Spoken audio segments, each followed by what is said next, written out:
Hey everyone, this is Cale from wordofmouth.org. I'm here with Word of Mouth Crash Course speaker Robin Ross. How are you today, Robin? I'm good, Cale. How are you? Hey, I'm good too. So Robin, you're from Costco, and you're going to be presenting a case study on May 10th. Can you tell us a little about it? Yeah, so we're excited to be a part of the Word of Mouth Crash Course from there. This will be the first time that Costco's participated in it, and it's really just a reverse engineering as to why Costco has been successful really as a word-of-mouth business, and it's really just simply that. And so what about three of the big ideas you hope attendees will take away from your case study? I think a big thing, and I've been thinking about this a lot, because Costco doesn't, we don't sit up at night worrying how do we get our members to talk about us. Our first big thought is how do we look after our members, and if we do the right thing, we're looking after them. So I think our biggest priority is delighting our members every day from there. So that's a big thing that I think businesses have to realize. It's not about the word of mouth, it's about worrying about them and caring for them that is going to do that. I think a second key objective in being successful at this is involving your employee in it. I think they are such a missed asset sometimes in your business that if it's really your employee that is talking to your customer, not you.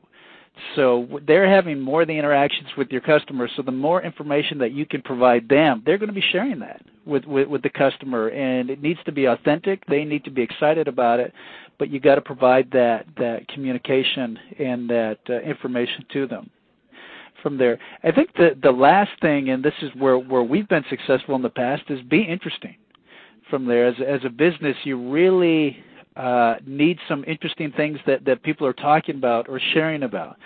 For example, I was at a new Costco opening yesterday in Huntington Beach, California. From there, and in walking down the aisles, the most interesting thing that I saw was a $3,000 toilet from there.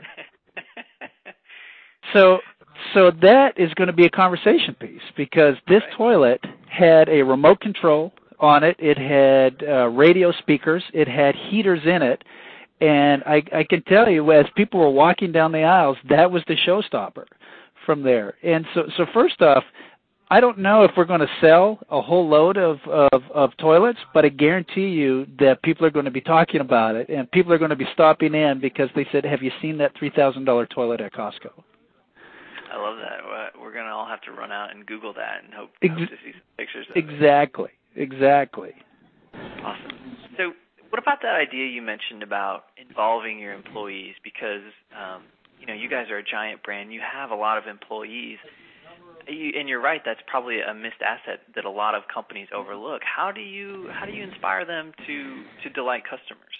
I think that the first key component in doing that is looking after them as employees. You cannot have an engaged employee if you're not doing the right thing by them. So we're very lucky in this company that we see our employees as our key asset, and we reward them with compensation that is appropriate to do that. We have some of the best paid retail employees that are out there, so that is going to be a big part in engaging them.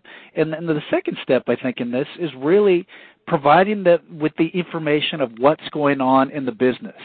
Sometimes people's scope is so small that you really, say for a cashier, if you just tell them only worry about how fast that you can move this item across a scanner, that their view into the business is not as big as it needs to be. Share with them all the cool things that you're doing. They're interested in that kind of information, and that translates into their conversations when they're talking to the member. When they see an item going by, and you've provided the employee with information on an item that may be organic or fair trade or some other key happening in the industry like that, that's going to come up organically from there. And I guess the key thing is you don't want to contrive this, you don't want it to be inauthentic, but the hope is if you provide that information to the employee, that's going to come across in that interaction with them.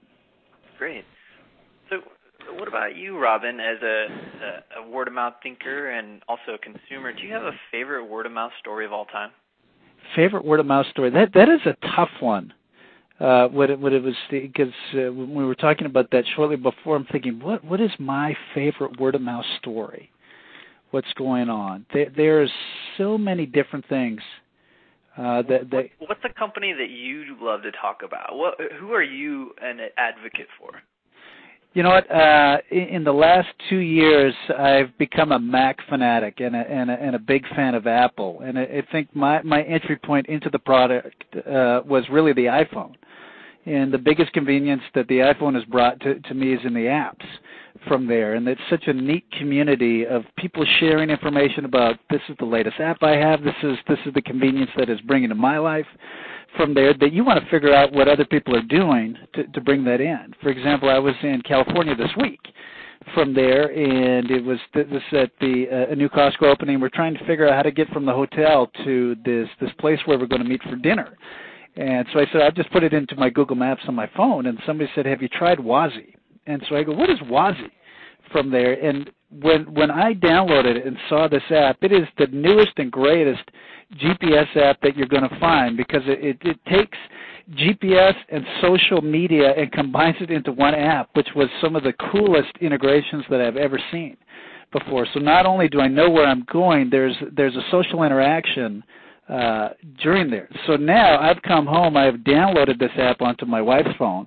From there, I've shared this information on Twitter, I've shared this information on Facebook, and I think that's just some of the great opportunities with word of mouth right now, because people are going to look at that, because they're going to go, what is he talking about from there? And there's so many things that I see in interactions with the social media that really work to your benefit when things are great, but also work to your detriment when you're not doing things right too. So it's really something that you have to be cognitive of. But if I were going to be an advocate or a fanatic about something, I would say it's Apple products.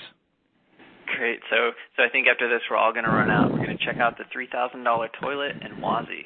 Excellent. Yeah, then I've done my job. Perfect. Well, thanks, Robin, and for everyone else, that's all the time we have for now. But come to the Word of Mouth Crash Course. It's in Austin. It's on May 10th. You're going to meet Robin and a bunch of other great Word of Mouth thinkers like him. Go to wordofmouth.org/crash course to learn more and register.